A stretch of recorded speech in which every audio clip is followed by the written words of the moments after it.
Hello everyone, আশা করি সকলে ভালো আছেন। আমি আপনাদেরকে আজকে বরবাদ সম্পর্কে কিছু নিউজ দেওয়ার চেষ্টা করব। আশা করি আপনাদের সকলের ভালো লাগবে। তো আমরা অনেকেই অনেক কথা ছড়াইছে যে বরবাদ মুভি হবে না, এই সেই, এগুলো মিথ্যা রিউমার। আসলে এটা একেবারে মিথ্যা কথা যে এটা রিউমার। আসলে এই মুভিটা হবে এবং এটা তুফানের থেকেও বড় ধামাকা হতে চলেছে। এটা তুফানের থেকেও বড় ধামাকা হতে চলেছে।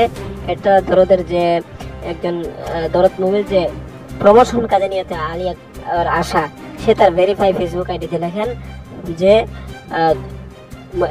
নেক্সট মুভি, শাকিব খানের নেক্সট মুভি খুব শীঘ্রই মুম্বাইয়ে শুটিং শুরু হতে চলেছে। এটি একটি বড় স্কেলে শুটিং চলেছে, যা বাংলাদেশে এর মতো মুভি এর আগে কখনো তৈরি হয়নি।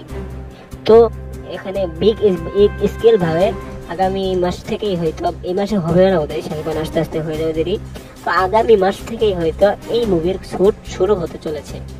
এই বিষয়টা নিশ্চিত করেছেন আলী আকবর আশা ভাই এবং এই যে আমাদের মেহেদী হাসান হৃদয় ভাই। সে ভারতের মুম্বাইয়ের উদ্দেশ্যে রওনা দিয়েছে। একটি তার ভেরিফাই ফেসবুকে দেখা গেছে।